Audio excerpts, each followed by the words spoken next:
You are now listening to the Red and Blue Rivalry podcast, the podcast where we talk all things San Francisco 49ers and Dallas Cowboys. My name is Eric Hernandez, and I'm repping the faithful. And I am Philip Enriquez, repping it for America's team. And on this one, man, we want to review the big game that went down this weekend between the San Francisco 49ers and the Washington Redskins. The San Francisco 49ers win a ugly, old-fashioned, I don't know, it seemed like they were playing in a pool. Yes. As far as I'm concerned. But they win 9-0 against the Washington Redskins.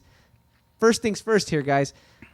The passing game for the San Francisco 49ers hasn't looked the strongest, but helps on the way. Yes, so today the San Francisco 49ers traded for Emmanuel Sanders. They gave up a third and a fourth, and they get Emmanuel Sanders in a fifth. How do you feel about the value of that pick? I think it's great because the way I look at it is, and my point of view is, the Niners, let's just say, they'd be at like what? They'll be picking in like the high 20s, right? Right. If they continue down this path. Right. 26, 27, 28. The Broncos are going to be picking real high in the draft. So we're probably trading maybe 10 spots back. That's not bad at all. No, trading 10 spots back, being able to get someone like Emmanuel Sanders, who, in my opinion, is kind of what this team needed.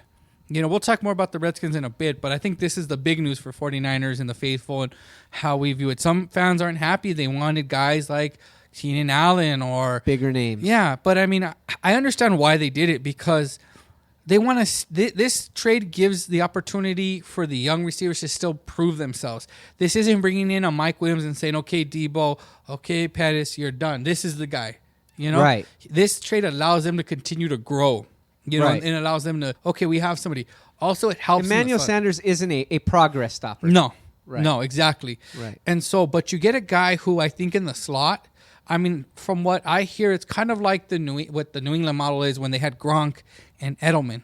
Where you had Edelman in the slot and Gronk. And I'm not saying these players are those, but it's that mindset and model that you're going for. Right. Garoppolo's best is when he attacks the middle of the field. Yeah. You notice that's where Kittle lines up. When he used to have Trent Taylor, that's where he used to throw to. That's where he's comfortable. Down the middle of the field. So, I mean, I like it. I think that they did the trade early enough from what I'm hearing, and especially because the Broncos use, their offensive coordinator was the old QB coach for the Niners, Rich Scangarelli. So a lot of the terminology, a lot of the plays, it's not going to be foreign for him. I mean, there are talks of him playing this week, against Carolina. Yeah. So that would be a big boost for Jimmy. It's another blanket for him to help. It's going to allow him to not have to focus and force feed Kittle because he's the only one he believes in. So, man, I look at this and a lot of people around the NFL are saying, I mean, this is an all-in thing. This is them realizing, hey, we have a chance here to really compete for the NFC. I mean, when you look at the roster of the San Francisco 49ers, I think it's pretty easy at this point to identify the weakness. I think it's the receiving core. Yeah. Yeah, so, I mean, they're doing their best to upgrade the receiving core because, you know what, they're on their way to a playoff berth. And you know what? You're going to need somebody that defenses respect if you're going to keep them honest in the playoffs. You're going to be facing good teams that have plenty of time to scheme. That know how to take George Kittle out. Right. They're going to, as great as George Kittle is, I mean, no one player is better than a defensive group. No. Very few, if anybody. One can't beat 12. Exactly. 11. Yeah, so, exactly. Especially with we have Green Bay's defense who has proven themselves. You have New Orleans, which is unsung and elite. They're mean. So for me, I look at it as it's something that ensures that they have a chance without having to sacrifice their future. Now, they don't have a second, third, or fourth round pick. Oh, wow. Yeah, because D Ford was the second round pick. Yeah, I mean... But, I mean, I have a funny feeling we won't be seeing the 49ers draft in the first round in April of next year's draft because I think they will be trading that back. Really? And that's what you do in my position because I look at this team as a team that doesn't need stars. They need depth at this point. Yeah. Yeah, would you love to get a star wide receiver, but I don't think they'll be able to. Well, I mean, you got to play your board. Yeah. If you got a guy that's available, and you have a legit first-round grade on him in the late first, you got to take him. But, I mean, I think they'll be trading back. They'll look to, in my opinion, add more depth to the offensive line, especially the interior, more depth to, I think that their option to get a receiver, because I would have loved to have gotten a guy like Keenan Allen. If Keenan Allen is available and you ask for a first, I'd give up a first for Keenan Allen. I'd give up a first for Mike Evans. But those are the only two realistically because everyone else is going to have some issues. I don't think Julio Jones is ever going to leave Atlanta. Right. Or he's not leaving anytime soon. I think he's the heart and soul of that team. AJ Green was linked to the 49ers. Yeah, but he's always hurt. I mean, Yeah. they can't even. They don't know if he's going to be healthy by the time the trade deadline rolls around. That's true. You know, so Mohamed Sanu could have been, but I mean, the Niners didn't have a pick to offer them that was higher than New England's second. Right. You know, we don't have a second. So, you know, I looked at the trades. This has been kind of talked about. I mean, the connection between Denver and San Francisco is kind of well known. John Lynch spent his time there as a player and kind of sat under John Elway and learned some things as far as, you know, how to manage in teams and stuff like that. So, I mean, I'm excited.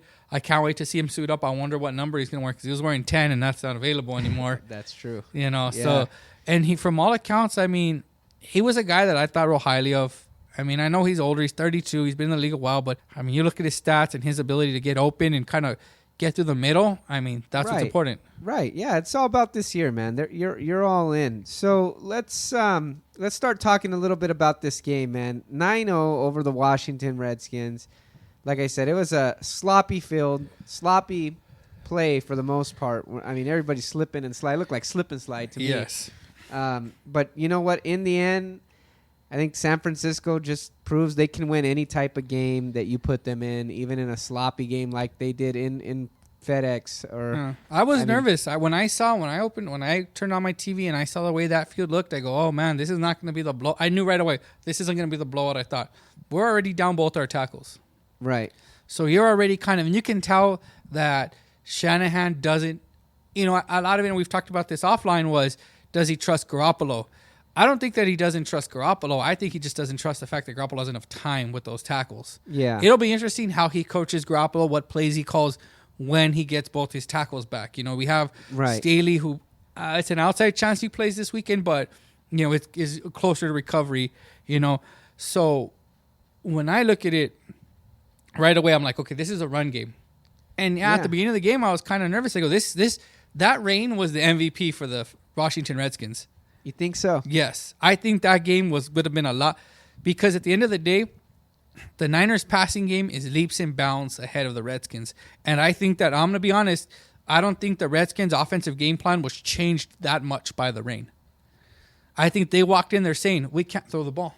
I think that's fair to say that. Not as much, but I think, definitely that the San Francisco 49ers went into that game, saw the weather, and had to adapt their game plan as compared to what the Redskins had to adjust for the weather. But at the same time, you know, I think Washington's passing game is decent. You know, they played decent up to this. McLaurin, we talked about him. Yeah. I mean, he can beat you, but again, Case Keenum's just been so inconsistent. There was one play I really did feel bad for Case Keenum because, and I'll let people know, when I see third down, the way I look at the game is I look at the receivers and the defensive backs. I want to see who's open right away. I want to see. So I always look at the pass rush second. Yeah. I mean, I blinked and D Ford got off. And I see D Ford lay him out. Come to find out that the right tackle didn't move. He snapped the ball. I mean, D Ford's already an issue.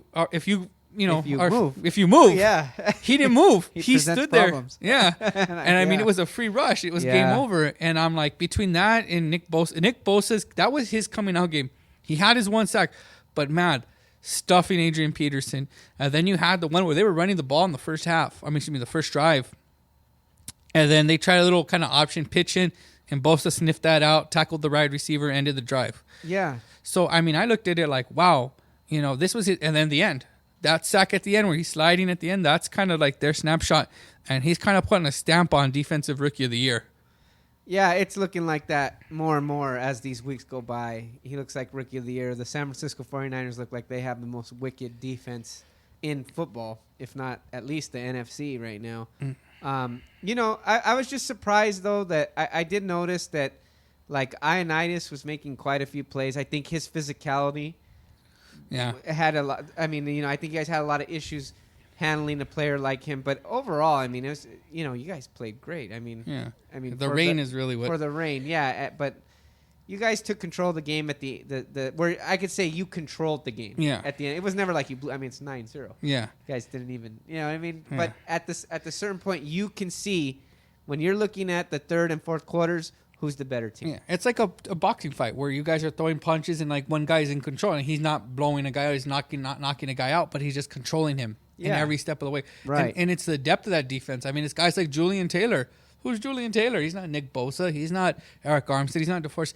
But he's He the guy. recovered a fumble, Yeah, right? exactly. Yeah. I mean, they're able to go, I'm being honest, 6-7 deep on that defensive line. Yeah. And that's devastating for offenses. Yeah. You can't run on us on fourth and what they tried. And They've they're tried. fresh. The Rams tried. Nothing. Yeah, Stuffed. and they're fresh. I Yeah. mean, so, it is, this game was what we expected. Mm-hmm. You know, we expected the San Francisco 49ers to beat a bad team. They beat a bad team. But let's kind of fast forward into this week now. You have the Carolina Panthers coming up to Santa Clara to take on the Niners. How do you like your chances in this one? This is going to be a tough game. This is because they've had a bye, so they're rested, they're ready. I'm a little bit nervous. This is the one roadblock between now. I mean, and it's the NFL. Anything can happen, but Right. being favored, this is the one game before we play, because we play them and then we play on Halloween against the Cardinals, and then we come back and play the Seahawks Monday night.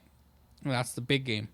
But Yeah. man, this game feels like a trap game more than anything, because you just won a different way, and Carolina, man, Kyle Allen, he's playing within that offense. He's doing exactly what Norv Turner wants him to do. Efficient. He's just efficient. He's getting his receivers in play. They can run the ball. McCaffrey should be healthy. And then you turn around and you have their defense. Their defense is still, Brian Burns, and you have Defense is something else, man. Kuechly. They're right there with us. And the thing is that Kyle Allen isn't making the mistakes that you'd see out of Cam Newton. Not holding the ball. No. Kyle Allen, you look at his stat line for the year. I think he's thrown for just shy of 1,000 yards. No interceptions, right? No interceptions still. Yeah, 7 TDs to no interceptions. He's challenging a Prescott's record, right? Yes. He's coming up on that. Right. Yeah. He's coming up on that with, being a rookie, not throwing any interceptions, but in his first games as a starter. But like you said, the defense, and again, Christian McCaffrey, that's a lot to handle. This is where the San Francisco 49ers can really, this could be a statement game for them. Where, you know what? Like we were kind of talking earlier, good teams beat bad teams. Yeah. You beat Washington. You Yeah. beat those teams. You know what I mean? But here's a team that's hot. Here's a team that's playing well. Here's a team that's playing discipline. Yeah. And Here's so a far, playoff contending team. Here you go. This is where you can make a statement. Yeah. How will you feel if the San Francisco 49ers can get the win in Santa Clara?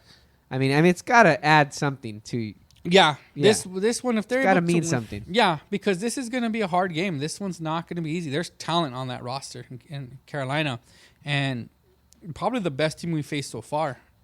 Even better than the Rams. Yeah, I would say so.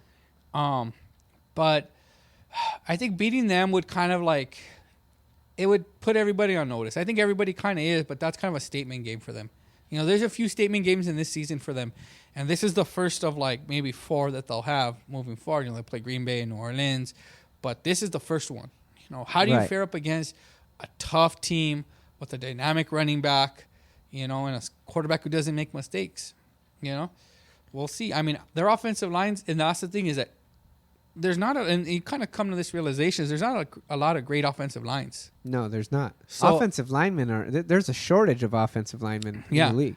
So I'm not okay, how does our offensive line, can he stand up to the pressure? That's the thing, is can he stand up? Is he checking down? Is he throwing short of the sticks? Then it becomes, and I think what'll be a key is that if he, throws short of the sticks and it's 3rd and 4, 3rd and 2, where's McCaffrey?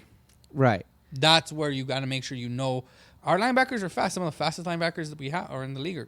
Quan Alexander's fast. Yeah. And Fred Warner's fast. So can they hunt and track McCaffrey down? Because I think that's going to be the story of the game, is when Carolina's not going to beat you with the big play. I think, the Niners will be able to take that away. But when it's 3rd and 2, 3rd and 4, 3rd and 5, where's McCaffrey? Is he on a screen? Pitch. Making sure we bottle him up, Yeah, definitely. What about the 49ers on offense? What do you see them being able to do against, to me, a very stout Carolina defense? I think what you have to do is a lot of the jet motions and stuff like that to freeze those linebackers. Yeah. You have to slow down Kuechly. Yeah. You really do. He kind of, as far as the run game, you don't want to get in 3rd and longs, because I think they do have a defense that can get after people. you know. So you want to stay in that third and four, 3rd and 6. You don't want to get past that. That's your limit. And being able to kind of slow those linebackers down, you want to run jet sweeps. You want to make them have to think. The more you make them think, the bigger chance you have to run the ball. You know, right? It's that split second that you can freeze them up and the speed we have at running back with Breida and Tevin Coleman. I mean, that should be enough for them to get free. I expect Kuechly to be on Kittle. Right. You know. Yeah. So I think you have to be able to, like, in Emmanuel Sanders makes perfect sense now. Because now you have a guy who's going to be in the slot who can take advantage of that. Because now you don't have your best linebacker on him anymore. You know, now you have your third corner. You don't have to worry about that because Kittle's going to try to erase him, take him out of there.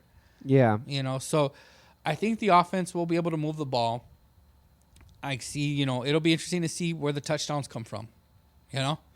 I mean, look, in the end, we know it's the toughest matchup that the San Francisco 49ers have had to date. Yes. I think it'd be the biggest statement win.